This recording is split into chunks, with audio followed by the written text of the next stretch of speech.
L'histoire commence dans un bâtiment magique flottant dans le ciel, avec le protagoniste Kai, qui voit une fille avec des ailes, enchaînée devant lui. Il ne sait pas si cette femme est un ange ou un démon.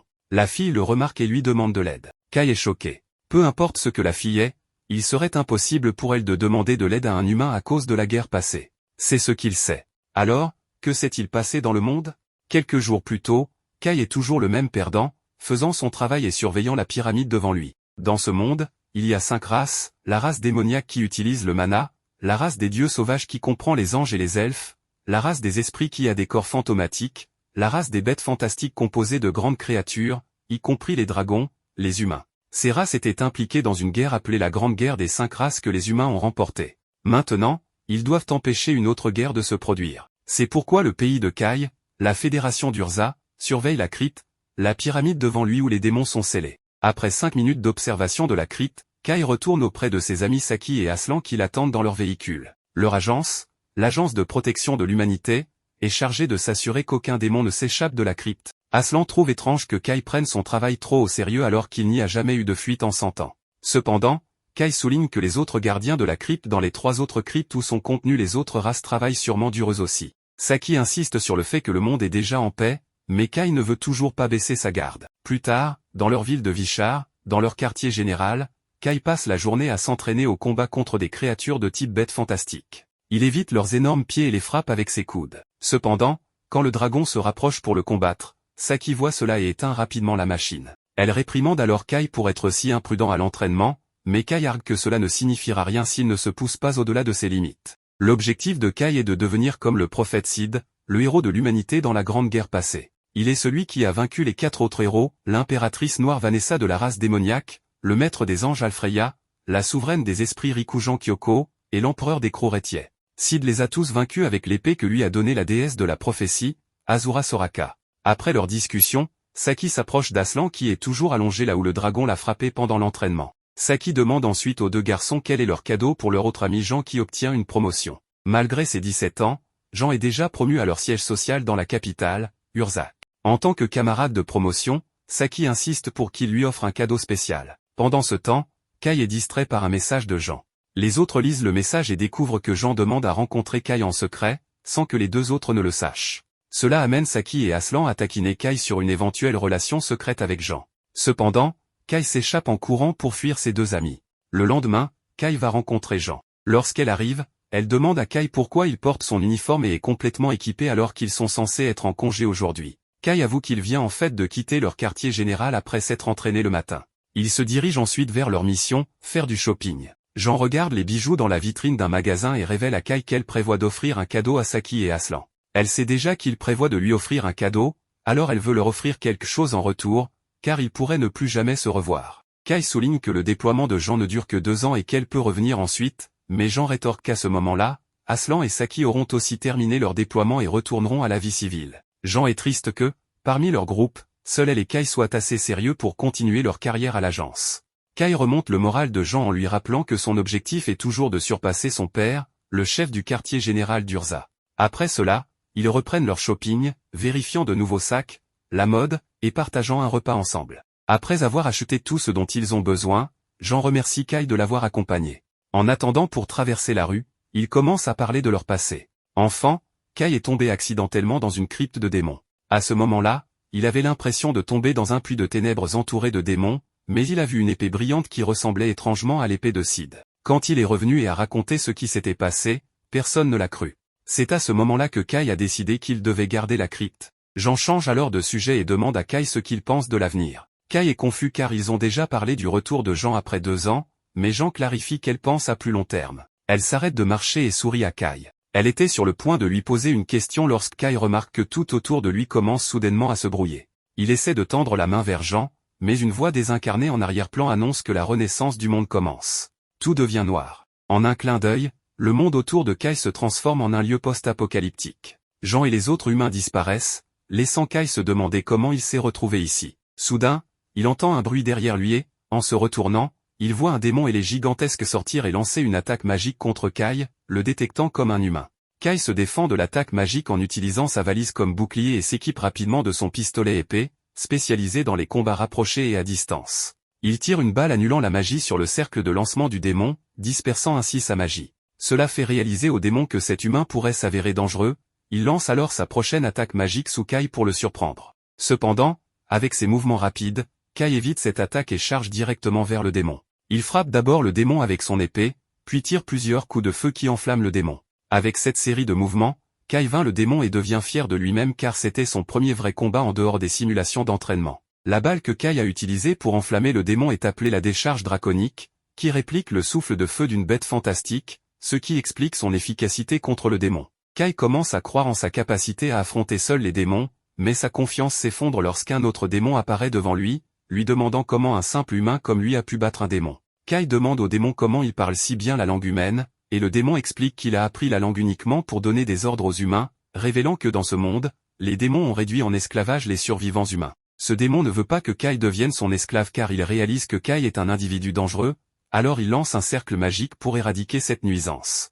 Juste au moment où il s'apprête à lancer l'attaque, l'ami de Kai, Saki, arrive avec son véhicule et aveugle le démon en lui lançant une grenade éclairante. Dans le bref moment où le démon essaie de gérer la lumière aveuglante, Saki attrape Kai et s'éloigne avec lui. Elle fait ensuite un rapport rapide à son supérieur via un dispositif de communication, informant qu'elle a sécurisé un errant, indiquant que cette version de Saki est différente de celle que Kai connaît. Saki ne reconnaît pas Kai et demande au conducteur, qui est l'autre ami de Kai, Aslan, s'il le connaît. Recevant des réponses négatives de la part de ses deux amis, Kai se demande pourquoi personne ne se souvient de lui. Il leur dit qu'il faisait partie de la même équipe à l'Agence de protection de l'humanité, mais Saki affirme qu'elle et Aslan n'ont jamais fait partie d'une telle équipe et sont en réalité des soldats de la force de résistance.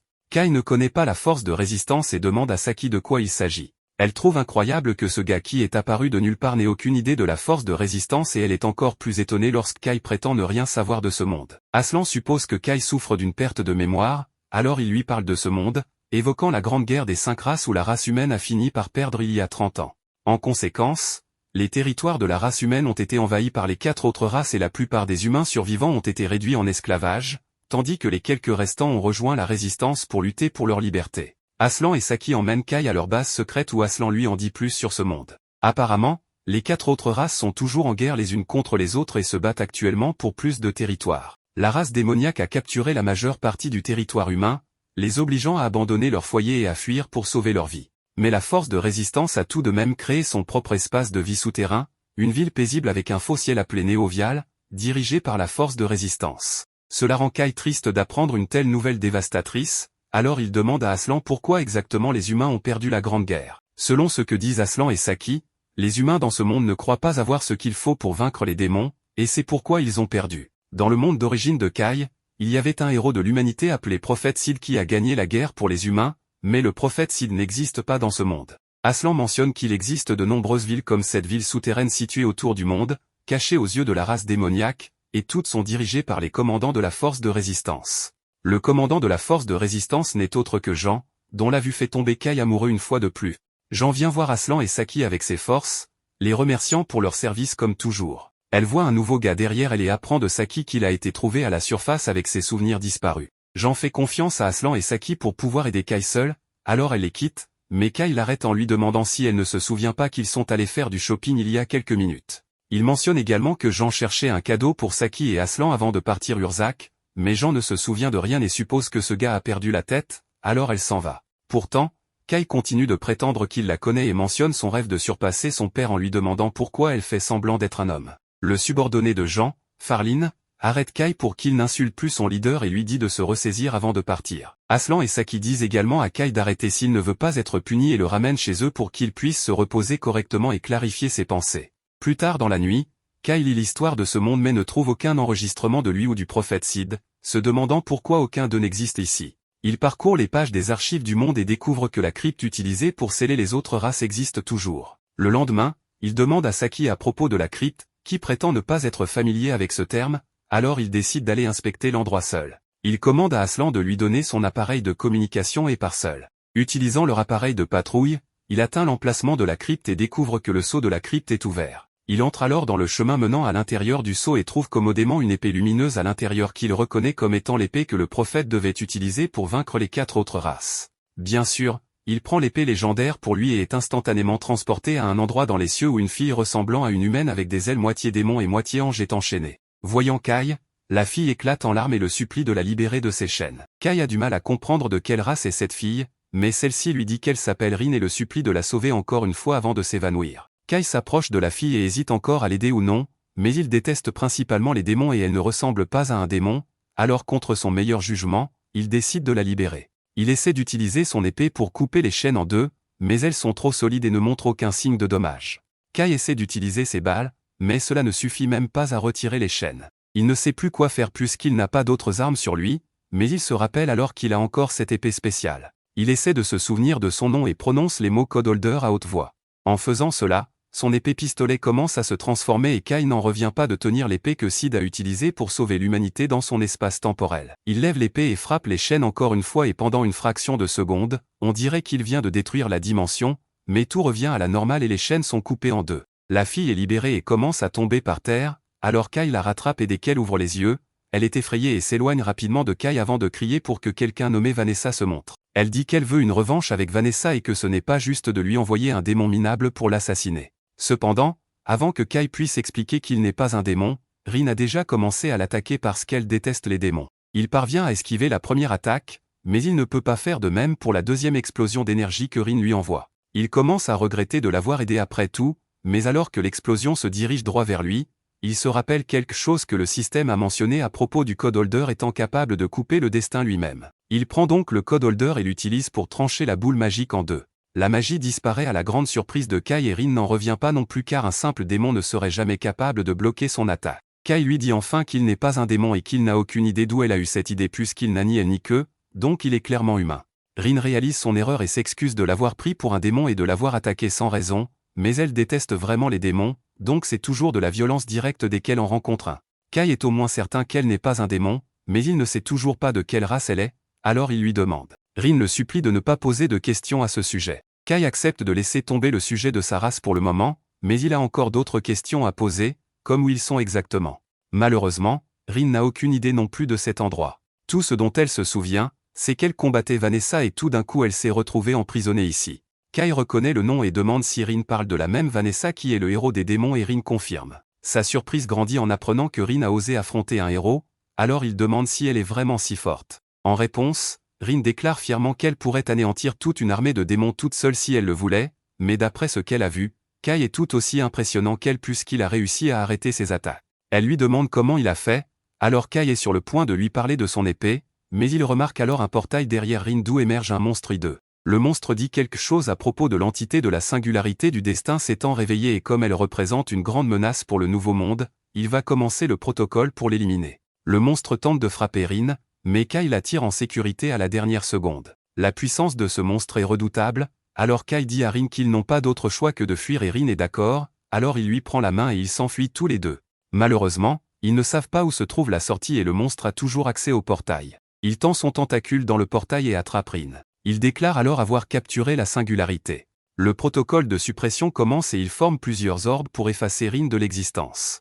Kai ne peut supporter de voir cela, alors il décide de ne plus rester là et d'agir pour sauver Rin. Il utilise à nouveau l'épée dorée et avec elle, il tranche le tentacule du monstre en deux, tout en infligeant des dégâts importants à la dimension. Le monstre le repère et reconnaît qu'il tient l'épée interdite, mais ne comprend pas pourquoi l'épée est ici ni comment un humain pourrait l'avoir en sa possession. Puisque Rin est maintenant libre, Kai n'a pas l'intention de rester pour découvrir ce que le monstre va faire, alors il attrape Rin et saute à travers le trou dans la dimension, les ramenant au cimetière sur Terre. Kai est un peu confus, mais il est heureux qu'ils aient réussi à s'échapper en un seul morceau, et Rin est surtout soulagée car elle avait vraiment peur de mourir. C'est la première fois que quelqu'un se soucie suffisamment pour l'aider, toute sa vie, elle a été rejetée par toutes les autres races qui lui ont dit qu'elle n'était pas des leurs. Cependant, parmi toutes les races, les démons ont été les plus cruels envers elle, l'appelant toujours une abomination, ce qui est la raison pour laquelle Rin a eu une énorme dispute avec Vanessa.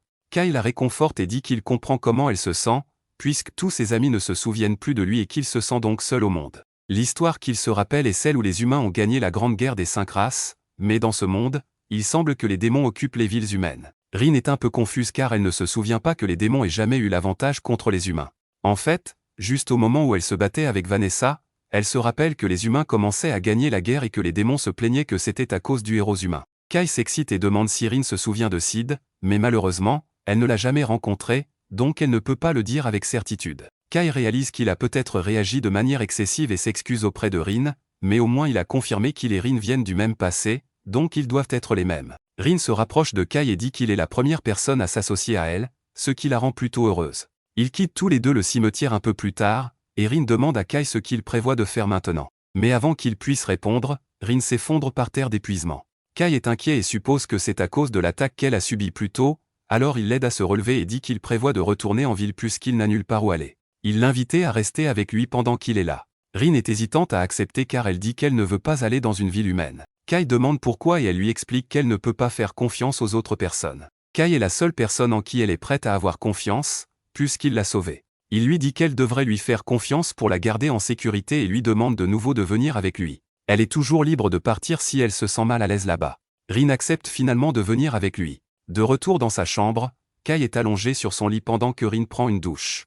Il est absolument épuisé par le trajet de retour. Rin n'avait jamais été dans une voiture auparavant, alors elle paniquait tout le temps et a failli provoquer plusieurs accidents. Heureusement, elle a pu cacher ses ailes, donc une fois arrivée, personne ne pouvait deviner qu'elle était un démon, mais elle attire toujours beaucoup l'attention avec son comportement étrange. Elle a même tenté de se battre avec des gens en utilisant la magie à un moment donné, alors Kai a dû la retenir, mais il comprend pourquoi elle est si prudente, étant donné qu'elle est entourée de personnes qu'elle ne connaît pas. Kai dirige alors son attention vers son épée, qu'il n'a même pas remarqué lorsqu'elle est redevenue normale. Il la prend et est sur le point de dire Code Holder pour voir si elle se transforme à nouveau. Mais avant qu'il puisse le faire, Rin sort en courant de la douche et lui demande de l'aider, car elle ne parvient pas à éteindre l'eau. Kai lui dit qu'il va l'aider, mais pour l'instant, il ne peut pas la regarder puisqu'elle est sans vêtements. Une fois la douche éteinte, Rin s'est habillée et dit à Kai qu'elle trouve injuste que les humains aient toutes les bonnes choses, même avec l'état de la société humaine. Ils ont encore de l'eau chaude pour se doucher, tandis que Rin devait se laver sous une cascade,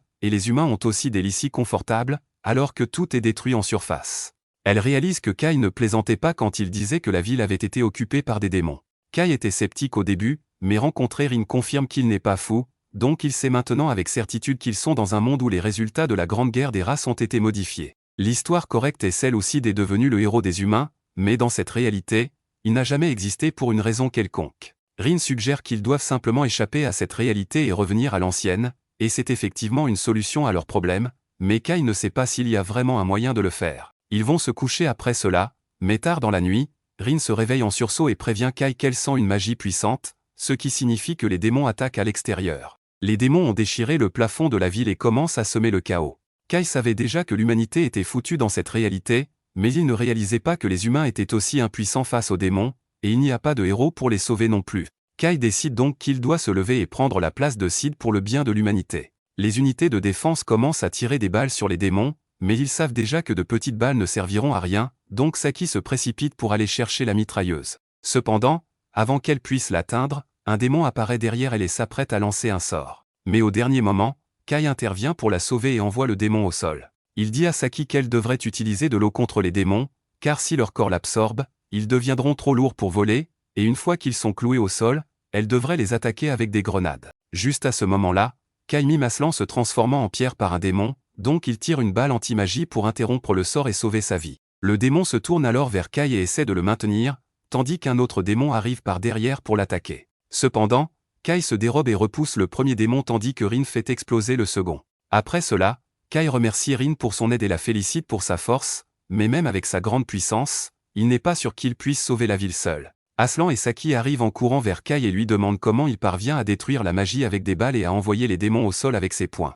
Kai leur explique qu'il vient d'un monde où l'humanité a gagné la guerre des races et que sa technique de combat, ainsi que ses balles spéciales, proviennent de ce monde. Saki et Aslan ont encore du mal à croire que Kai est sérieux au sujet de l'existence d'une chronologie alternative, mais avant qu'ils ne puissent poser plus de questions, Aslan reçoit un message l'informant que 2 éclaireurs démons ont réussi à s'échapper. S'ils rapportent la localisation de cette ville souterraine à leur chef, une armée entière de démons va arriver et tuer tous les derniers humains. Aslan dit qu'il doit signaler cela au quartier général de l'armée rebelle, et Saki demande à Kai de les rejoindre pour s'y rendre, car sa force en fait un atout précieux et Jean sera sûrement heureux de l'accueillir. Kai accepte de les rejoindre, et ils se dirigent tous vers le quartier général situé dans l'ancienne capitale royale. Le lieu a été détruit il y a des années, mais c'est précisément pour cette raison qu'ils ont choisi de construire leur quartier général là-bas, car les démons ne penseraient pas aller chercher. Celui qui a suggéré l'emplacement était le père de Jean, mais il a pris sa retraite en tant que chef de l'armée rebelle il y a 2 ans à cause d'une blessure, alors Jean a pris sa place.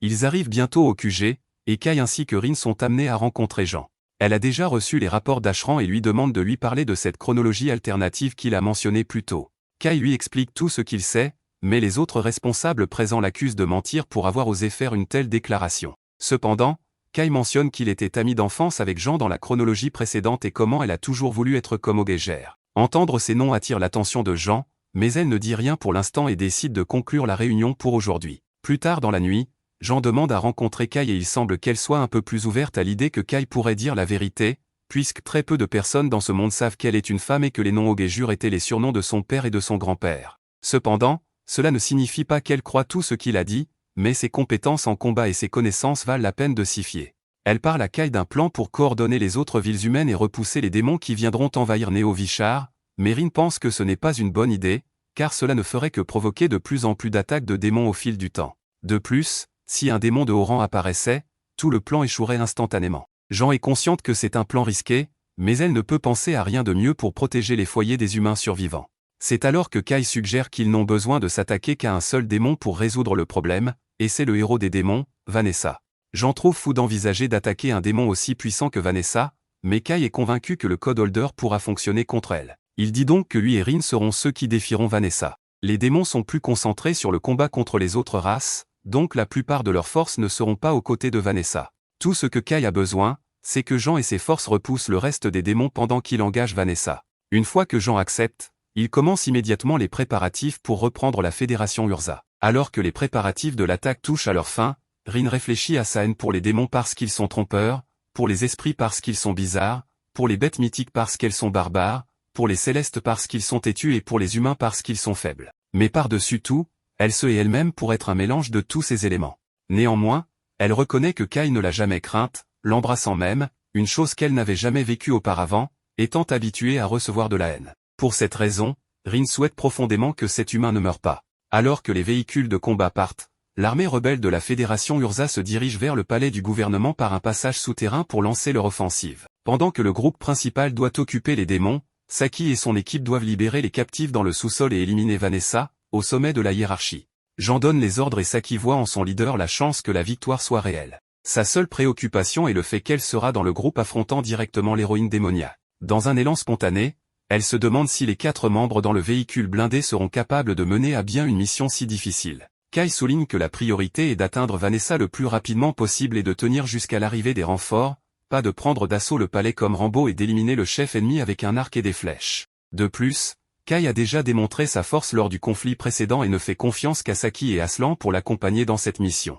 Saki ne semble pas plus calme en entendant cela, alors Rin lui tapote la tête pour essayer de faire la différence. Surprise, Saki se calme. L'entité fait remarquer qu'elle est aussi suffisamment puissante pour affronter les forces ennemies, bien que Vanessa soit une adversaire redoutable. Si l'impératrice des ténèbres insiste pour ne pas mourir, Rin est prête à s'auto-détruire et à emmener le démon avec elle. Malheureusement, cette dernière partie ne semble pas avoir calmé Saki non plus. De même, Aslan avoue être inquiet puisque personne ne sait à quoi ressemblera le palais à leur arrivée, surtout avec les rebelles se déplaçant en si grand nombre, ce qui facilite leur découverte par les ennemis. À ce sujet, Kai leur rappelle que les démons sont sensibles à la magie et que les humains ne possèdent pas de pouvoir magique, ce qui pourrait camoufler les hommes jusqu'à ce qu'ils atteignent l'objectif. Aslan se calme un peu à cette information et ajoute que tous les rebelles seront à jamais gravés dans les mémoires grâce à cette mission, peut-être même bien récompensés. En entendant cela, Kai commente que cet Aslan est plus fort que celui de son monde d'origine et Aslan se demande si c'est une sorte de compliment. Peu après avoir atteint la fin du passage souterrain,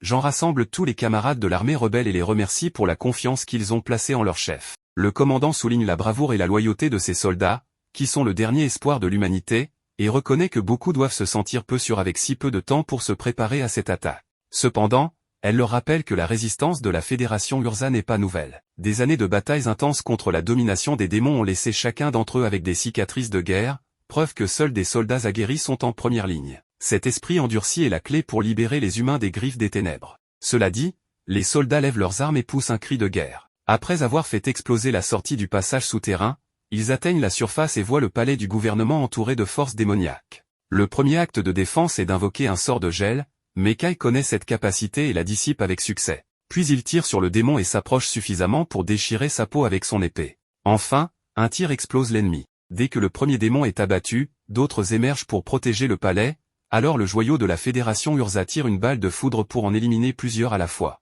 Incrédule devant ce qu'il a vu, Aslan se demande si c'est Kai qui est responsable de ce massacre. Ce dernier explique qu'il a utilisé des munitions à effet de zone produites dans son monde. Ensuite, l'étranger mystérieux demande à Rin de ressentir la présence de Vanessa, et dès que l'entité indique l'emplacement possible de l'impératrice des ténèbres, Kai annonce qu'il commencera la recherche à partir du dernier étage du côté nord pour éviter d'attirer trop d'attention. Jean prévoit d'envahir le palais en utilisant les escaliers de secours du côté sud avec son équipe, tandis que le groupe 1 montera la garde à l'entrée pour empêcher les démons de pénétrer dans le bâtiment. Le groupe 2 sera responsable du sauvetage des prisonniers dans le sous-sol. Pendant l'invasion du bâtiment, Falin trouve étrange que Kai affirme que la balle de foudre est un projectile alors qu'il n'a même pas appuyé sur la détente, mais la question est abandonnée car l'objectif demande toute l'attention des combattants. En montant les escaliers, Rin identifie un diablotin, une race de petits démons qui invoquent des démons de grande taille. Sans délai, une énorme créature apparaît dans l'escalier et attrape un des rebelles, mais Falin est plus rapide et coupe les doigts de la bête. Après cela, elle ordonne à tout le monde de continuer à monter pendant qu'elle retient le démon.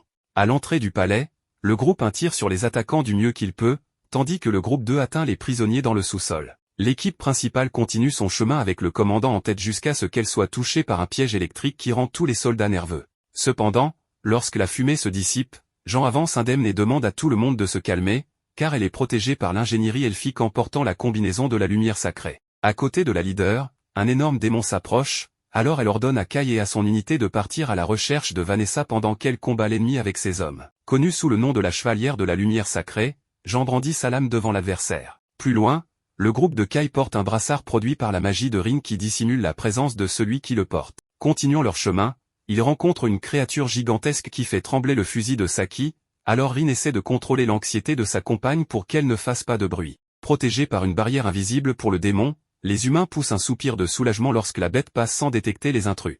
Avec cela, tout le monde exhale de soulagement et se dirige vers l'une des salles du palais où se trouvent les disjoncteurs. Aslan déclare que si Kai et Rin échouent à vaincre Vanessa, lui et Saki couperont toutes les lumières pour faciliter la fuite de tout le monde. Cependant, peu après que Kai et Rin ont continué leur périple, l'alarme du palais se déclenche malgré la barrière de Rin toujours fonctionnelle, ce qui amène le garçon à supposer que les capteurs infrarouges du bâtiment sont toujours actifs. Pour cette raison, ils accélèrent le pas, rencontrant un démon qui exprime son dégoût pour les ailes de Rin, les qualifiant de vue chaotique et désagréable. Profitant de la tendance du démon à parler, Kai lui demande s'il est celui qui maintient le système de surveillance, mais le monstre ne répond jamais directement à ce que l'humain veut savoir. Au lieu de cela, il les provoque en disant que Vanessa est ravie de cette invasion et, surtout, curieuse de savoir pourquoi les humains ont décidé de se suicider. Ne tombant pas dans la provocation, Kai essaie de profiter de l'occasion pour demander si le démon peut les conduire à leur héroïne, mais le monstre ne veut pas manquer l'occasion de s'amuser avec les humains devant lui. Avec cela, la créature et ses subordonnés invoquent des boules de feu contre leurs ennemis,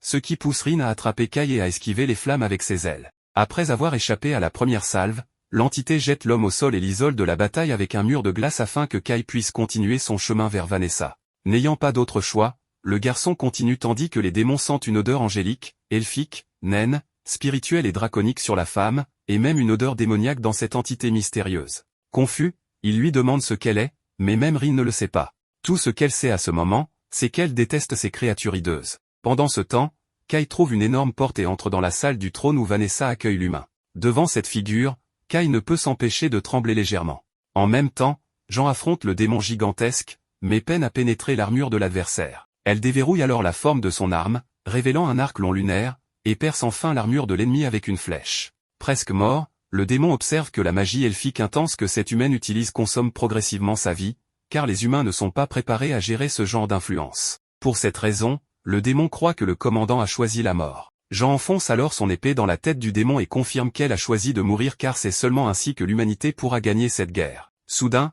un autre ennemi l'attaque par derrière, mais Falin revient à temps et repousse la menace. Pendant un moment, le chien des enfers à 3 têtes se relève et note qu'il a entendu parler de Dragonard, un humain qui combat en utilisant un croc de dragon comme arme, tout comme Falin. Pendant ce temps, Vanessa demande à Kai s'il ne va pas déposer son arme comme beaucoup d'autres l'ont fait en découvrant que le chef des démons est une succube. Ainsi, elle pourrait coucher avec lui pour passer le temps. Kai refuse la proposition et déclare que la nature du démon est la folie alimentée par la violence.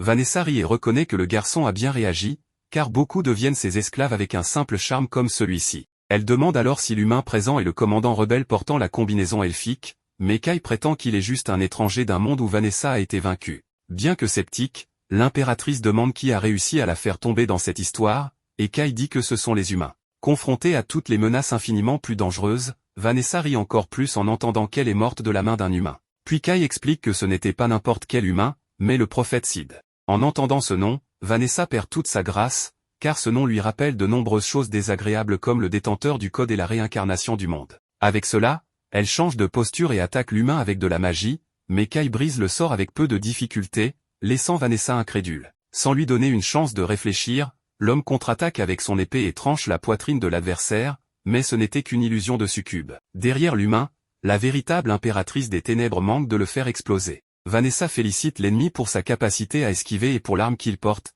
qui non seulement annule la magie, mais déclenche également une attaque semblable à un souffle de dragon. Cela la pousse à croire que cet individu vient vraiment d'un autre monde. Plus prudente, elle lance une invocation des ténèbres, les flammes du purgatoire, qui pulvérisent le mur derrière l'humain, mais Kai parvient à s'échapper. Irritée, elle promet de mettre fin au combat en conjurant l'explosion du chaos, qui fait éclater tout le sol du bâtiment dans une déflagration dévastatrice secouant chaque partie de la structure. Souveraine dans les cieux, Vanessa suppose qu'il n'existe aucun être capable d'échapper à cette attaque, sauf s'il s'agit d'un héros des 5 races. Cependant, Kai Sakura Vento reste debout devant elle. Effrayée, Kai imagine que l'épée de Sid l'a encore une fois sauvée. Ensuite, Rin arrive avec plusieurs blessures après avoir craint que Kai soit mort, jusqu'à ce qu'un portail s'ouvre dans le ciel et que des griffes métalliques tiennent Vanessa. Une voix métallique annonce qu'elle a détecté des fluctuations inattendues chez l'héroïne démoniaque après que Vanessa a entendu le mot Sid. Pour cette raison, le robot initie une excision par l'astre risé pour effacer le code de Vanessa du monde. Mais l'impératrice des ténèbres réagit avec l'aptitude gloire. Selon la succube,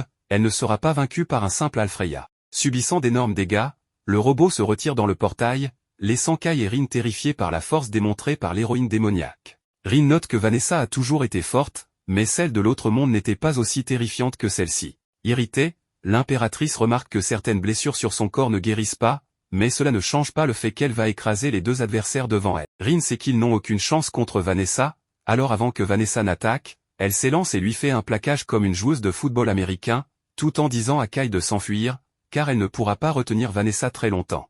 Rin crée une barrière de prison d'ombre autour d'elle-même et de Vanessa pour gagner du temps. Bien que Vanessa reconnaisse cette magie comme étant celle des esprits, elle est bien trop faible pour lui résister. Rin est projetée au loin par la force de Vanessa détruisant la barrière. Mais avant que Vanessa ne puisse en finir avec elle, Kai commence à charger pour attaquer. Comme il a attiré son attention, elle dirige son attaque vers lui à la place. Bien que Kai ait réussi à bloquer la majorité des dégâts, il semble tout de même être gravement blessé. Rin ne peut pas croire qu'elle a laissé Kai se faire tuer, et Vanessa se moque d'elle en lui demandant si elle compte essayer de venger la mort de Kai ou peut-être s'enfuir seule. Rin en a assez d'entendre la voix de Vanessa et décide de faire tout ce qui est en son pouvoir pour s'assurer que Vanessa paie pour cela. Alors que Rin libère toute sa puissance, son corps se transforme, affichant les caractéristiques des 5 races. Vanessa trouve cela amusant, mais Rin ne joue plus. Elle frappe Vanessa avec une telle force que le sourire disparaît de son visage. Sous cette forme, Rin semble être capable de rivaliser avec la puissance de Vanessa et de la malmener, mais il est évident que Vanessa ne faisait que s'amuser. Elle trouve la forme chaotique de Rin vraiment intéressante et se demande pourquoi Rin ne l'a pas utilisée plus tôt, car elle aurait pu gagner assez de temps pour que Kai s'échappe. Elle demande si Rin avait peur de montrer sa véritable nature ou d'être appelée un monstre. Rin commence à pleurer, mais Vanessa lui rappelle qu'elle n'a personne d'autre à blâmer qu'elle-même. Vanessa est le héros démoniaque, donc elle fera ce qu'elle veut, mais Rin avait la chance de sauver Kai et elle a choisi de ne pas tout donner par peur. C'est donc son hésitation qui a tué Kai. Aussi difficile que ce soit à admettre pour Rin, Vanessa a raison. C'est sa faute si Kai est mort, mais cela n'a plus d'importance maintenant. Rien de ce qu'elle fait ne pourra ramener Kai à la vie, alors pour l'instant, elle veut juste mourir et emmener Vanessa avec elle. Elle attrape la main de Vanessa pour lui lancer une malédiction, et avant que Vanessa ne réalise ce qui se passe, des gouttelettes commencent à couler de sa peau. Ces gouttelettes de sang sont la force vitale de Vanessa, et aucune défense ou résistance ne peut les arrêter. Les gouttes continueront de tomber jusqu'à ce que Vanessa et Rin meurent toutes les deux. Dans des circonstances normales, cela signifierait échec et mat pour Vanessa, mais elle avait encore un dernier tour dans sa manche. L'instant suivant, Rin s'effondre au sol, et Vanessa explique que bien que la malédiction ne puisse pas être contrée, son efficacité dépend toujours du pouvoir magique du lanceur. Normalement, Rin aurait eu assez de magie pour réussir, mais elle se trouve actuellement dans la base de Vanessa, où elle avait préparé certaines contre-mesures en cas d'attaque par une autre race. C'est pourquoi il y a un cercle de malédiction à grande échelle derrière Vanessa qui affecte les esprits, les bêtes magiques et les célestes. Comme Rin est en partie les trois, la malédiction est 3 fois plus efficace contre elle. C'est donc incroyable que Rin ait tenu aussi longtemps. Rin ne peut même plus venger Kai comme elle le voulait, alors elle reste là, disant qu'elle est désolée de ne pas avoir été utile pour lui. Vanessa est exaspérée par la piteuse démonstration de Rin et se prépare à en finir avec une dernière attaque. Cependant, avant que Rin ne soit tué, l'attaque est déviée par Kai, qui est en fait encore en vie. Il dit à Rin qu'elle n'a rien à regretter et qu'elle a été incroyablement utile pour lui, car son combat contre Vanessa lui a permis de reprendre conscience. Rin a du mal à croire que Kai est vivant, et Vanessa aussi. Elle lui demande comment il a réussi à survivre à cette attaque, car aucun humain ne devrait être en vie après cela. Kai se souvient avoir utilisé le Code Holder pour se défendre contre l'attaque, ce qui fait que c'est la deuxième fois que le Code Holder lui sauve la vie dans ce combat. Cependant, il ne dit rien à Vanessa et se met simplement en position pour l'affronter. Vanessa se sent insultée que Kai ose la défier, alors elle lui rappelle qu'il n'est rien de plus qu'un déchet qui a survécu à son attaque par chance. Sa dernière attaque l'a laissé au bord de la mort et la seule raison pour laquelle elle n'a pas pu le finir, c'est parce que Rin la tenait occupée. Kai répond que la raison pour laquelle il est si déterminé à gagner, c'est parce que Rin a risqué sa vie pour lui, donc il va faire de même pour elle. Vanessa est maintenant intriguée et demande à Kai s'il a un plan en tête pour la vaincre, car elle aimerait beaucoup voir ce qu'il a prévu. Les humains ne cessent de lui dire qu'ils vont lui montrer ce que le potentiel humain peut faire, mais pas une seule fois elle n'a été impressionnée par un humain. Le héros des esprits, le héros céleste et le héros des bêtes sont tous des nuisances qui se mettent en travers de son chemin, mais au moins elle peut les respecter pour leur puissance. Cependant, en ce qui concerne les humains, il n'y a personne parmi eux qu'elle puisse respecter, à moins que Kai ne prétende être assez fort pour être le héros de l'humanité. Kai lui dit qu'il n'a pas l'intention de devenir le héros de l'humanité, mais qu'elle lui a demandé de lui montrer le potentiel d'un humain, alors il va lui montrer à quel point un humain peut être puissant. À partir de ce moment, il affrontera Vanessa en tant que représentant de l'humanité. Bien que Vanessa ne puisse imaginer rien qu'il puisse faire pour la battre, elle décide de le prendre au sérieux. Elle utilise donc sa magie pour invoquer une mini-météorite afin d'écraser Kai. Cependant, Kai parvient facilement à la trancher en morceaux grâce au Code Holder. Vanessa est impressionnée que Kai puisse trancher sa magie si facilement, mais elle est encore loin d'avoir fini, alors elle commence à lancer des centaines de sorts de flammes infernales. Pendant qu'elle fait cela, Kai appelle Ashran et lui dit de couper l'alimentation immédiatement, ce qui éteint toutes les lumières du bâtiment. Vanessa réalise qu'elle ne peut plus voir, même si elle a une flamme littérale sur son épaule. Et comme Kai n'a pas de magie, elle ne pourra pas non plus le détecter. Cependant, même si l'humain n'a pas de magie, l'épée est pleine d'énergie magique, alors elle vise l'épée avec son attaque de flammes infernales. Mais lorsque la poussière retombe, elle est choquée de découvrir que c'est Rin qui tenait le Code Holder et que Kai est déjà derrière elle. À partir de là, toutes les années d'entraînement de Kai prennent enfin tout leur sens. Il immobilise Vanessa avec une clé de combat et demande à Rin de lui lancer son épée pour qu'il puisse achever Vanessa. La seule chose que Vanessa dit alors qu'elle est sur le point d'être tranchée est je suppose que j'ai perdu. Alors que Vanessa tombe à genoux, son corps commence à se désintégrer à cause des dommages qu'elle a subis. Rin et Kai peuvent dire qu'il y a quelque chose qui ne va pas avec Vanessa, et c'est à ce moment-là que les souvenirs de Vanessa lui reviennent enfin. Elle se rappelle maintenant tout ce qui concerne Sid et la réincarnation du monde. Elle n'arrive pas à croire qu'elle se soit laissée piéger alors que Sid l'avait prévenu que quelque chose comme ça arriverait. Après avoir entendu que Vanessa connaît Sid, Kai commence à lui demander de lui dire tout ce qu'elle sait.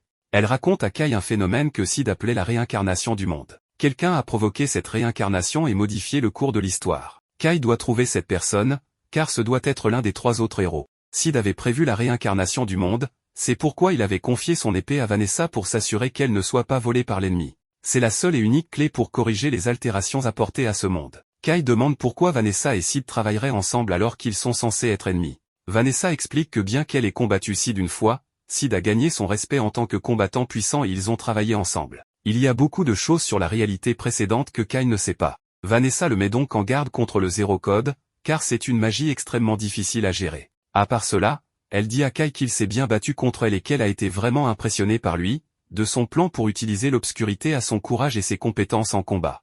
Elle est maintenant sûre que c'est ce que Kai entendait par esprit humain, mais elle se sent encore incroyablement frustrée d'avoir perdu contre lui de cette manière. Elle ne peut pas trouver d'excuses, mais elle adorerait affronter Kai à nouveau. Elle lui dit donc que s'ils se rencontrent de nouveau, elle va s'amuser beaucoup plus avec lui. Kai est à court de mots après ce que Vanessa vient de lui dire, mais l'épuisement du combat le rattrape bientôt, et il finit par tomber à genoux. Cependant, il est soulagé d'avoir finalement réussi à vaincre Vanessa. La nouvelle de la défaite de Vanessa se répand parmi tous les survivants humains et, avant longtemps, ils se rassemblent tous à nouveau à la Fondation Urza pour commencer à la reconquérir. Les choses commencent enfin à s'améliorer pour les humains, mais alors que tout le monde est heureux de la dernière victoire de l'humanité, Kai est encore perdu dans ses pensées sur ce que sera sa prochaine étape. Rin lui demande si quelque chose ne va pas et il répond qu'il pensait qu'il leur était arrivé quelque chose à tous les deux, ce qui explique pourquoi ils sont les seuls à se souvenir de l'ancien monde. Mais s'il doit croire ce que Vanessa a dit, c'est en réalité le contraire qui est vrai, Le monde autour d'eux a été modifié et ils sont les seuls à être restés les mêmes. Rin dit qu'elle veut que les choses redeviennent comme elles étaient car elle trouve ce monde vraiment effrayant, et Kai est d'accord avec elle, mais il ne sait toujours pas comment ils vont tout remettre en ordre. À ce moment-là, Jean s'approche de Kai et Rin pour leur exprimer sa gratitude. Même si la ville est en ruine, la seule raison pour laquelle les humains ont pu la reconquérir est grâce aux efforts de Kai et Rin. C'est pourquoi elle veut les remercier au nom de l'armée rebelle. Cependant, elle ne peut s'empêcher de remarquer que Kai et Rin ne semblent pas très heureux malgré leur victoire. Kai lui dit qu'il est en fait assez soulagé d'avoir gagné, car il doute qu'il pourrait battre Vanessa s'il la rencontrait à nouveau.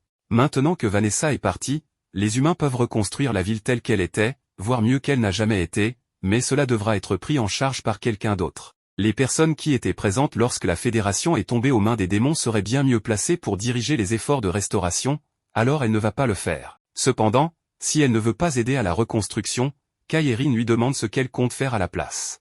Jean explique qu'il y a 3 autres fédérations qui ont été conquises par les autres races, la Fédération Io, la Fédération Urne et la Fédération Schultz. Chacune est actuellement sous le contrôle de l'une des races restantes et chacune a une armée rebelle humaine qui se bat contre elle. Elle prévoit de se rendre là-bas pour aider à lancer une opération à grande échelle visant à former un front rebelle unifié. La nouvelle de la défaite de Vanessa s'est déjà répandue à travers le continent et les humains partout sont plus motivés qu'ils ne l'ont été depuis des lustres grâce à cela. C'est pourquoi Jean espérait que Kai et Rin seraient prêts à venir avec elle pour aider les autres armées rebelles. S'ils travaillent ensemble, ils pourraient accomplir la même chose que les humains du monde d'origine de Kai et se débarrasser de toutes les autres races. Jean prendra personnellement le commandement des soldats et les mènera pour s'assurer que Kai et Rin reçoivent tout le soutien possible, alors elle veut que Kai combatte à leur côté. Kai semble stupéfait pendant un moment, alors Jean pense qu'il est important de mentionner qu'il sera adéquatement rémunéré pour tout ce travail héroïque. Mais ce n'est pas que Kai ne veuille pas aider l'humanité à gagner la guerre, il pensait juste à quel point cette version de Jean est mature. Dans sa version de la réalité,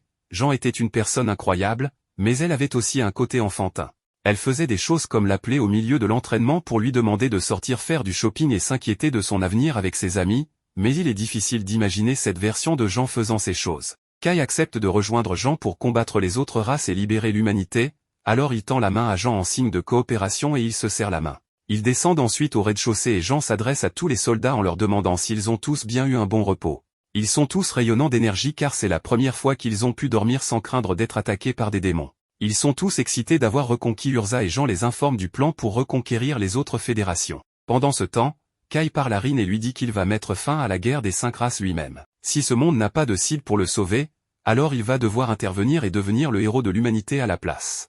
Et pendant qu'il y est, il trouvera la personne derrière la réincarnation du monde et remettra le monde en ordre. Dans une autre scène, nous voyons un souvenir de Rin où elle s'échappe de cet endroit inconnu du ciel avec un individu qui semble être le héros Sid, qui lui dit quelque chose à ce moment-là, puis elle se réveille, se trouvant dans l'un des véhicules des humains puisqu'ils sont déjà partis. Aslan se sent un peu déçu d'être sorti en expédition vers cette fédération, mais Saki lui rappelle qu'il y a des demandes d'aide d'autres pays et que Jean est l'espoir pour l'humanité. D'un autre côté, Kai reste distrait par ses pensées, car 5 jours se sont écoulés depuis leur arrivée. C'est alors qu'on nous montre quelque chose qui s'est passé avant leur départ, lorsque Rin a dit qu'elle sentait des démons à proximité. Quand ils se rendent sur le site de la tour, ils sont piégés dans un piège, une barrière démoniaque. C'est alors qu'apparaît un démon qui identifie Kai comme l'humain qui a vaincu sa sœur Vanessa. Sans réfléchir à 2 fois, elle lance une attaque magique contre lui, mais Kai réagit rapidement en sortant le code holder et en la neutralisant. À cet instant, elle en profite pour se rapprocher de lui par derrière, mais heureusement, Rin attrape sa main en lui avertissant qu'elle ne le laissera pas le toucher.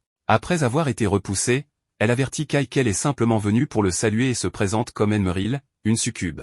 Il semble un peu préoccupé par cette situation, ressentant la même aura intense de Vanessa en elle. Enmeril parle du fait qu'un simple humain a vaincu sa sœur, et que c'est comme s'il avait accompli un miracle après l'autre pour obtenir cet exploit, mais si les 3 étaient restés dans la capitale, ils n'auraient pas gagné. Elle lui explique ensuite que, bien qu'elle veuille sa sœur, elle pourrait être l'étoile maintenant qu'elle n'est plus là, et elle le remercie pour cela. De plus, elle ajoute que si les démons s'unissent, ils peuvent récupérer la capitale quand ils le veulent, mais qu'ils la laissent intentionnellement. Elle propose donc d'enterrer la hache de guerre entre leurs 2 camps. Kai devine que s'ils continuaient à se battre, les démons seraient vulnérables face aux 3 autres races. Jinmar ne le nie pas, insistant pour qu'ils gardent la capitale, mais que les autres territoires leur appartiennent, et ainsi, ils pourront conclure une trêve. Kai lui dit qu'il transmettra ce message au commandant, et avec cela réglé, Enmeril les encourage à se battre contre les 3 autres races. Évidemment, il sait qu'elle fait cela parce qu'elle veut qu'ils s'entretuent, et elle ne nie pas ce fait, elle lui offre même un baiser s'il réussit. Cependant,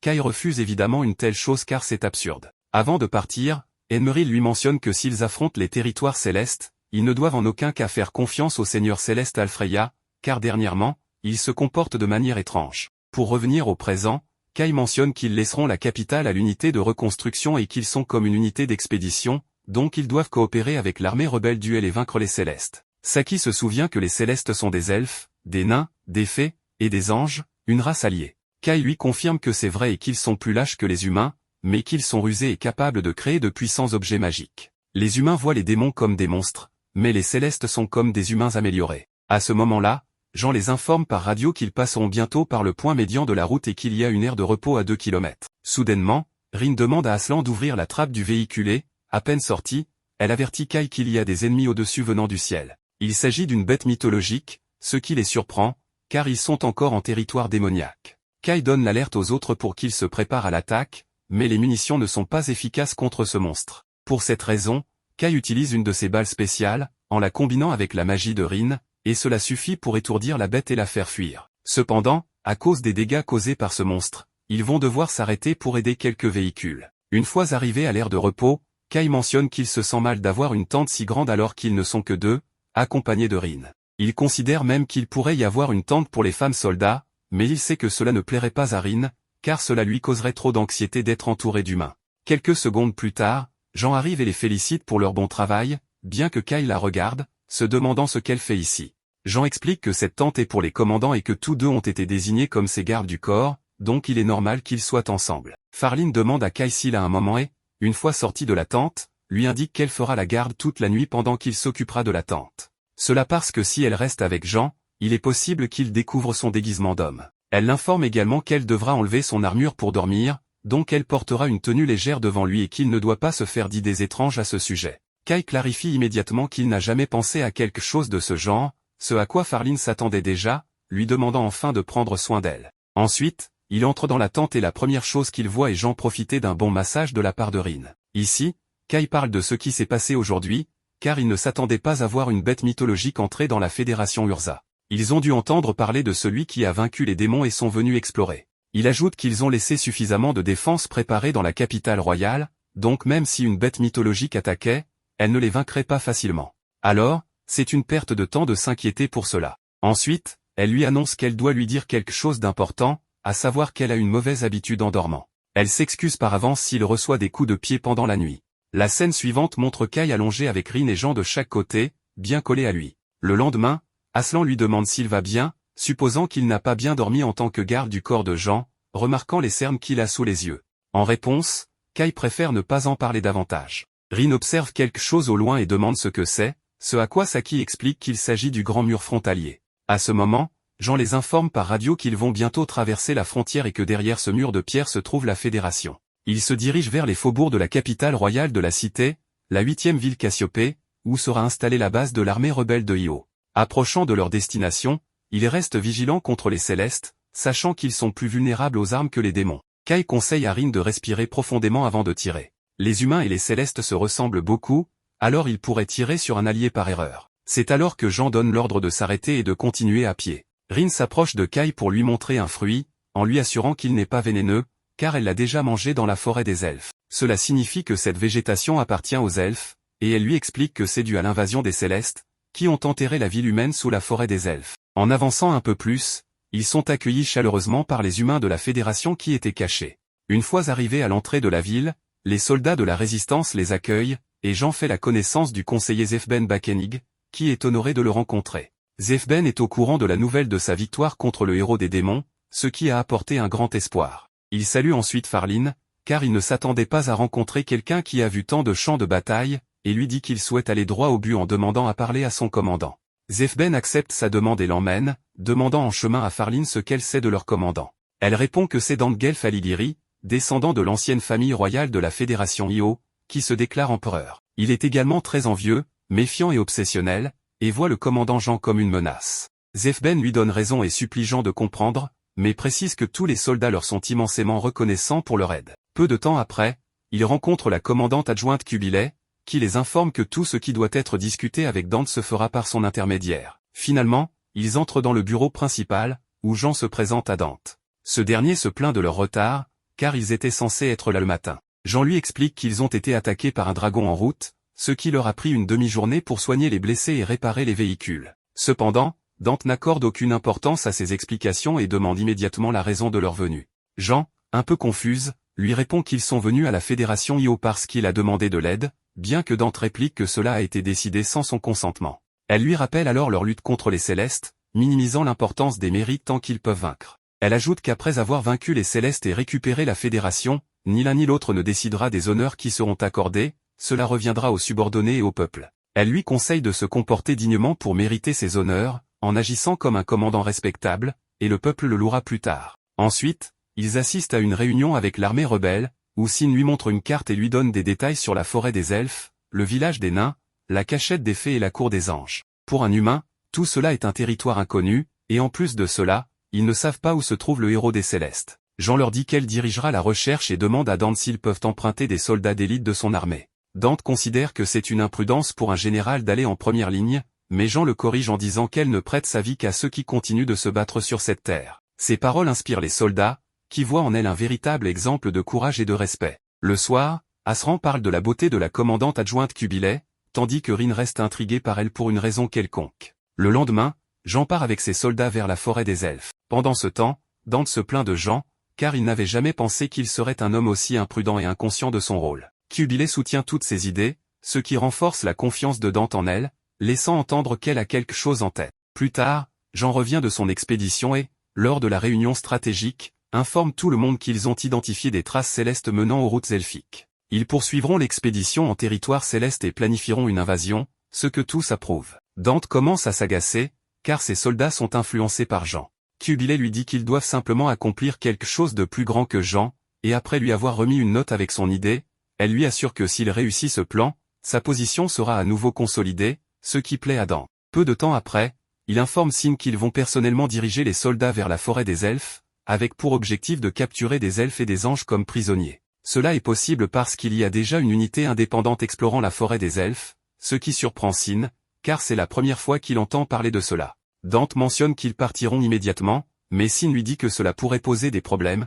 ce à quoi Dante réplique en lui rappelant que c'est lui qui gouverne cette terre. Sin demande la permission de l'accompagner avec ses hommes, ce que Dante accepte, à condition qu'il ne divulgue pas cette opération à l'armée rebelle d'Urza. Rin parle à nouveau avec Kai pour lui demander s'il y aura bientôt une autre réunion. Elle sent qu'il se passe quelque chose, mais si elle se trompe, cela pourrait causer des problèmes. Kai la rassure en lui disant que cela ne le dérange pas et qu'il veut l'écouter. Rin finit par lui dire qu'elle ne croit pas que Kubilai soit humaine. Dans un changement de scène, on voit une conversation entre le héros céleste Alfreya et quelques femmes de la race elfique. Il leur dit qu'il va rompre tous les liens avec eux, expliquant que ce monde appartient aux anges. Il n'y a donc pas de place pour les races inférieures, ce qui inclut les elfes, les nains et les fées. Ils ne comprennent pas cette trahison soudaine, encore moins ce monstre qui se tient derrière lui. Pendant ce temps, au sommet, une structure particulière et une entité avec une étrange poupée métallique sur son dos s'approche des elfes qui tentent de repousser son hostilité. Cependant, le grand ancien est pétrifié et l'autre mage est jeté au sol, survivant à la chute. L'elfe se réveille dans une cabane et entend plusieurs voix dans son esprit par télépathie. Les voix expriment leur soulagement que la prêtresse Léran ait survécu, mais elle reste profondément inquiète pour le grand ancien. Léran demande à tout le monde de rester calme, promettant d'expliquer tout à la fois desquels rencontrera les fées et les nains. L'une des voix demande ce qu'il faut faire des humains capturés, mais la prêtresse n'était même pas au courant de cette situation. Quant à Jean, la dernière fois qu'ils ont eu contact avec Dante, c'était hier matin, lorsque les communications ont été coupées et que personne ne connaît son emplacement. Kai croit qu'il est influencé par quelqu'un et suspecte rapidement son assistante Kubilai, imaginant qu'elle pourrait être une espionne elfique. Si c'est vrai, cela pourrait signifier qu'il y a plus d'ennemis dans l'armée d'Io, rendant crucial pour l'unité de mener sa propre enquête. En suivant le chemin, il trouve des dizaines de fusils de la résistance éparpillés sur le sol, ce qui pourrait indiquer que Dante et son bataillon sont tombés dans un piège. Un cercle magique est dessiné sur un arbre à proximité, bien que Jean ne considère pas ce piège particulièrement difficile à repérer. Cependant, Kai souligne que le vrai danger est au-dessus d'eux. En levant les yeux, Jean voit d'innombrables feuilles, chacune avec un cercle magique différent, et réalise l'intelligence des êtres célestes. Si Kai ne l'avait pas signalé, elle aurait pu le confondre avec la lumière du soleil filtrant à travers. Le soldat mentionne qu'il y avait des archives dans son monde à propos de cette technique, ce qui lui a permis de la reconnaître à l'avance. Il note également que les elfes utilisent de nombreux pièges et les placent toujours très proches les uns des autres. De plus, Rin sent l'odeur d'un elfe à proximité, incitant le groupe à rester en alerte. Suivant le chemin indiqué par Kai, le chef se demande si le soldat connaît vraiment la voix, et il explique que Rin a suivi un entraînement spécial pour sentir la magie, lui permettant de repérer la direction de leur cible. Guidé par l'odeur de cette race, l'entité mène les soldats humains à une structure en ruine où l'odeur s'estompe brusquement. Un cercle magique au sol s'active, déclenchant une téléportation qui transporte l'équipe dans une autre partie de la forêt. En plein choc, Saki se plaint qu'Aslan a touché son derrière, mais il rétorque que c'est elle qui s'est frottée contre lui. Falin ordonne aux deux de se taire en territoire ennemi et reste vigilant, scrutant tous les côtés des bois mystérieux. Soudain, une fée apparaît devant les humains, poursuivant un papillon jusqu'à ce que la petite créature s'écrase contre la jambe d'Aslan et tombe au sol, étourdie. Après s'être remise, elle demande de quelle forêt Aslan vient, pensant qu'il pourrait être un elfe, bien qu'elle ne ressente aucune magie émanant de lui. Le garçon explique que lui et les autres sont des humains, ce qui pousse la fée à fuir par peur d'être mangée. En un rien de temps, elle atteint un village gardé par des archers elfes. À l'arrivée des humains, les elfes préparent leurs flèches, mais un supérieur leur ordonne d'abaisser leurs armes. Le chef elfe déclare qu'elle n'aurait jamais imaginé que les humains pourraient activer le portail, ce à quoi Jean répond que c'est un plaisir de rencontrer à nouveau le commandant adjoint de Dante ou plutôt l'espion céleste. Cubilé insiste pour qu'on l'appelle par son nom, tandis que l'humain veut savoir ce qui est arrivé à Dante et aux autres.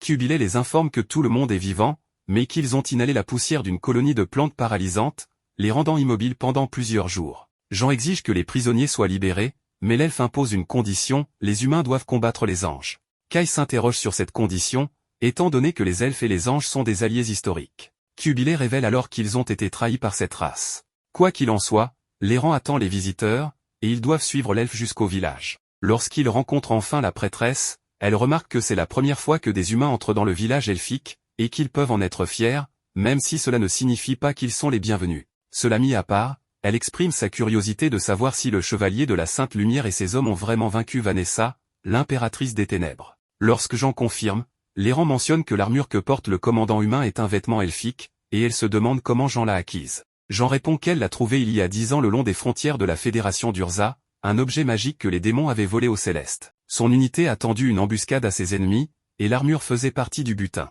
Comme aucun elfe n'a été tué dans le processus, l'errant met cette affaire de côté et propose un marché aux humains, si les prisonniers sont libérés, la prêtresse veut que Jean et ses troupes sauvent le grand ancien des mains de Laure Alfreya. Kai est stupéfait d'apprendre que le héros céleste lui-même a capturé une figure aussi importante pour les elfes. De même, l'errant est perplexe. Elle se souvient que cette entité était si gentille et chaleureuse, mais un jour, Alfreya a décidé que les elfes, les nains et les fées devaient se soumettre aux anges, déclenchant une révolte généralisée. L'errant a accompagné le grand ancien pour représenter les races et faire appel au héros céleste, mais il a refusé d'écouter et a même capturé le grand ancien. Kai demande si un elfe ne pourrait pas directement affronter les anges et mener la mission de sauvetage, et la prêtresse confirme que cela est possible. Cependant, Falin soulève la possibilité que cette histoire soit un piège, car une embuscade combinée des elfes et des anges pourrait anéantir la résistance humaine. Pour prouver la véracité des paroles de la prêtresse, Cubilé offre sa propre vie en accompagnant les hommes au palais des anges. Si les humains estiment que l'errant a menti, ils pourront tuer Cubilé à tout moment. Malgré ce geste courageux, Falin refuse immédiatement, affirmant que la vie de Cubilé ne peut pas valoir plus que celle des 6 combattants humains et des 20 otages. L'elfe doit donc augmenter le nombre de vies de son côté, et elle s'offre en garantie. Cubilé est dévasté, car ce serait une perte immense en l'absence du grand ancien, mais l'errant insiste, disant que c'est la seule chance de résoudre la situation, même si cela doit lui coûter la vie. Il est crucial d'éviter une guerre entre les êtres célestes. La prêtresse ordonne ensuite aux nains et aux fées qui se cachaient à proximité dans la forêt de retourner à leur place et de ne pas attaquer pour le moment. Ensuite, elle appelle la petite fée Silk, que les combattants avaient rencontrée plus tôt. Silk lance un sort qui rapproche d'énormes lucioles de la rive, où les humains doivent s'asseoir pendant que les détails leur sont expliqués. À la tombée de la nuit, Kai observe Rin dormir dans le camp qu'ils ont installé. L'errant ne comprend pas pourquoi les humains restent éveillés alors qu'ils devraient allumer un feu, car ni elle ni aucun elfe ne prévoit de les attaquer pendant qu'ils dorment. En entendant cela, Kai baisse légèrement sa garde. L'errant mentionne ensuite qu'elle a entendu Jean dire que le garçon et les filles qui dorment actuellement sont ceux qui ont vaincu Vanessa, et elle veut savoir comment cela a été possible, et si les méthodes utilisées par l'homme seraient efficaces contre Alfreya également. Après tout, une fois qu'ils atteindront le palais des anges, il pourrait y avoir une confrontation avec le Seigneur céleste. À ce moment-là, si personne ne peut stopper le pouvoir du Seigneur, tout le monde mourra. Sur ce, elle se lève et avertit Kai que s'il fuit par peur, elle ne le laissera pas quitter la forêt vivant. Malgré le fait qu'il comprenne la position de l'elfe, Kai n'a pas les réponses qu'elle recherche.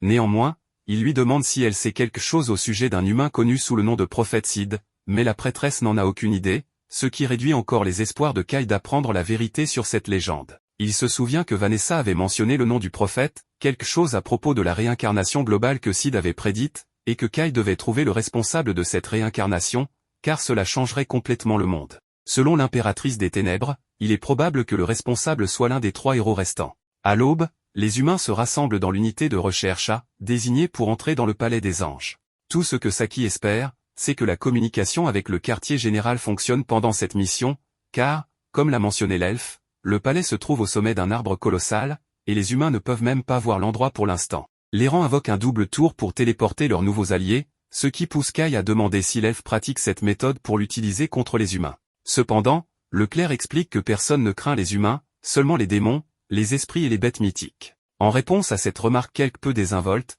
Kai note que les démons pensaient la même chose. Quoi qu'il en soit, il souligne que les anges ont probablement la majorité de leur armée prête à la frontière, de sorte que le palais pourrait être mal défendu. Alors que l'homme parle avec une détermination inébranlable, l'elfe reconnaît qu'ils n'ont pas vaincu Vanessa par hasard, mais Kai va plus loin en mentionnant qu'il connaît un humain qui a vaincu à lui seul les 4 héros des autres races. Cela dit, le sort s'active, téléportant le groupe au sommet de l'arbre où se trouve le palais des anges. Là-haut, une terrible odeur de feu et de fumée imprègne l'air, et des anges brûlés entourent le sol où se tiennent les humains. Malgré cela, l'errant se rend compte que les victimes ne sont pas mortes, mais Kai pense qu'il est temps d'utiliser ce massacre à leur avantage, car le chemin devant eux est dégagé. Guidés par la prêtresse, ils parviennent à naviguer à travers les étapes du palais, ce qui serait impossible sans elle, comme le reconnaît Falin. Cependant, alors qu'ils progressent plus profondément dans la structure, le groupe est attaqué par une petite tornade coupante qui détruit le sol sous leurs pieds. À la source de ce pouvoir se trouvait un ange qui avait détecté l'odeur de cet endroit, en particulier celle d'une vieille connaissance, l'errant. En examinant de près le visage de l'entité, l'elfe savait qu'il s'agissait de l'ange de guerre Vicius, et son cœur se remplit de chagrin en voyant que même les anges en qui elle avait confiance avaient rejoint la trahison contre sa race. Vicius se déclare servante d'Alfreya, le seigneur des cieux, affirmant que tout doit agir selon sa volonté et que les anges brûlés à l'entrée étaient des traîtres insensés qui s'étaient opposés aux ordres du grand dirigeant. À ce sujet, l'ange avertit que bientôt le grand ancien des elfes sera exécuté, servant d'avertissement aux autres races qui comprendront enfin qu'elles doivent se soumettre aux anges. S'opposant également à cette demande, Falin mène Aslan et Saki contre l'ange, tandis que Kai et l'errant poursuivent la mission. Vicious tente de bloquer le passage des humains, mais les tireurs empêchent efficacement sa réaction. Il est ridicule, selon elle, de penser que cette race inférieure se dresse contre les anges, et Félan rétorque qu'ils en ont assez entendu à ce sujet. À l'étage supérieur, le groupe chargé de poursuivre la mission rencontre un autre ange gardant la zone. Rin attrape le gigantesque marteau de l'entité pour éviter d'être écrasé et projette l'ennemi au loin. L'errant reconnaît cet être et identifie Rafalo, qui est furieux de la rébellion de l'elfe contre son maître. Cette fois, Rin assure qu'elle peut gérer cette menace seule, tandis que le reste du groupe doit continuer sans délai. Les 3 membres restants atteignent l'étage suivant, où l'errant crée des cercles magiques sur chaque pilier. Kai déduit qu'Alfreya se protège avec des dizaines de barrières, tandis que Jean s'excuse auprès de l'homme d'avoir laissé le combat contre Vanessa entre ses mains. Cette fois, elle promet de combattre à ses côtés. Une fois les cercles tracés, l'elfe active son pouvoir et transporte le duo à l'endroit où le grand ancien est emprisonné. En plus du grand ancien, Alfreya flotte dans le ciel, exigeant l'obéissance des êtres inférieurs qui n'ont pas d'aile et doivent lever les yeux pour voir les cieux. Selon lui, toutes les bénédictions viennent des cieux et sont accordées à la terre, mais il souhaite que seuls les anges reçoivent ces bénédictions. Pendant ce temps, Vicius récite quelques mots, activant un puissant sort de vent qui manque de peu de trancher les combattants en deux, mais il saute à l'instant exact pour éviter d'être déchiqueté. Avec ses lames enflammées, Falin charge l'entité qui ne sous-estime pas un adversaire de ce niveau, déviant son coup.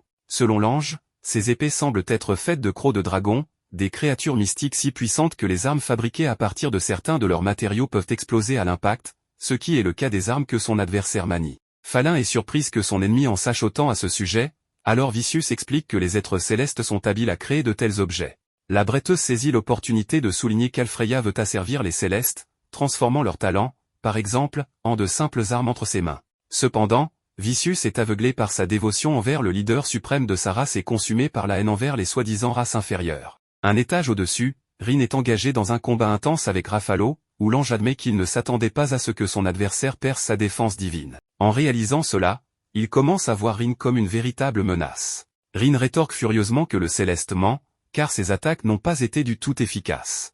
Elle souligne également qu'elle méprise son attitude détendue, toujours condescendante, comme le font les anges envers les autres célestes et les autres races existantes. Insensible aux paroles de son adversaire, Rafalo hausse les épaules et demande de quelle créature elle est issue. Rin avoue qu'elle ne le sait pas, mais cela n'a pas d'importance tant qu'elle a Kai à ses côtés. Pendant ce temps, le leader suprême des Célestes prévoit de procéder à l'exécution du grand ancien des Elfes, laissant les rangs encore plus déçus par la position de l'ange, car il était autrefois bienveillant. En pensant à cela, elle hurle qu'Alfreya n'a aucun droit de régner sur les Célestes et qu'elle-même l'enverra dans sa tombe. Sur ces mots, elle charge l'ange qui répond avec son pouvoir Magnifica, une cloche qui invoque des sorts comme une lame rouge qui manque de peu de frapper la prêtresse. Cependant, Kai intervient juste à temps avec son pouvoir de détenteur de code pour exploser la magie de l'ennemi.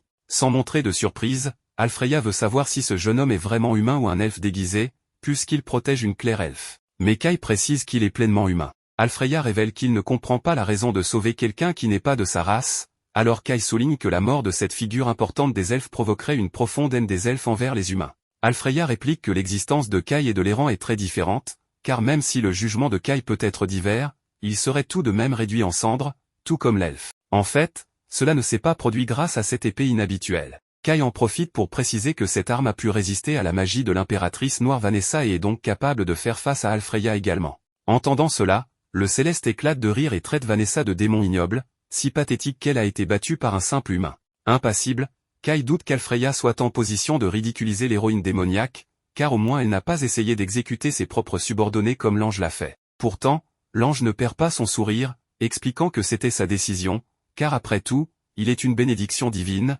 l'étoile la plus noble et la plus brillante qui existe, et n'a aucune intention de considérer quiconque qui désobéit à sa souveraineté comme un subordonné. Jean, fatigué du discours arrogant d'Alfreya, tire une flèche magique avec son arc de lune, qu'Alfreya parvient à bloquer. Cependant, lorsque son bouclier est brisé par la force du projectile, un éclat finit par lui entailler le visage, saignant légèrement. L'ange demande à l'humaine si elle sait ce que cela signifie d'utiliser un arc elfique avec un corps humain, mais la commandante pense que le fait que sa vie soit drainée est un petit prix à payer pour la victoire. À ce propos, elle lance une autre flèche sur Alfreya, qui réagit avec un rayon céleste. La flèche ricochette sur la magie de l'ange et frappe Jean en retour, mais elle ne ressent aucun dommage car elle porte la tunique de lumière sacrée. Suite à cela, le héros céleste promet de ne pas pardonner à cette humaine d'utiliser l'équipement profane des elfes. Il ouvre alors un cercle magique dans le ciel et invoque une série d'éclairs. L'errant invoque le bouclier de la troisième princesse pour éviter une catastrophe. Après cela, elle se précipite avec Kai pour libérer le grand ancien tandis qu'Alfreya tente de les arrêter avec la lance de punition divine.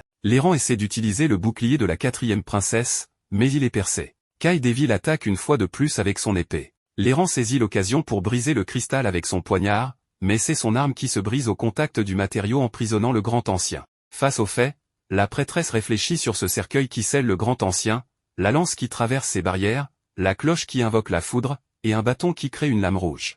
Impressionné, l'elfe ne comprend pas comment cet ange parvient à maîtriser une telle variété de magie à la fois. Même en tant que héros, Alfreya devrait être à court de mana maintenant, ce qui n'est pas le cas. Elle se demande si tout ce pouvoir est ce qui a soudainement changé l'ange, mais il n'est pas d'accord, disant qu'il n'a pas changé. Selon lui, le temps de l'enlèvement est venu, où un nouveau subordonné remplacera Alfreya, et ce subordonné est l'Asterazé, la femme robotique qui a attaqué Kai, Rin, et Vanessa. Pendant ce temps, Rin lutte contre le pouvoir de Raphalo, mais elle ne montre aucun signe de céder. Toujours forte, elle donne un coup de poing au casque de l'ennemi, le brisant en morceaux. De même, Falin se bat avec acharnement pour vaincre Vicious. L'officier ordonne à Saki et Acheron de tirer sur les ailes de l'ange, mais il parvient à esquiver les balles. Acheron va plus loin et lance une grenade qui manque de peu sa cible. Vicious échappe de justesse, mais se retrouve vulnérable à la charge de Falin, qui se retrouve face aux ailes de l'ange, la source de leur mana.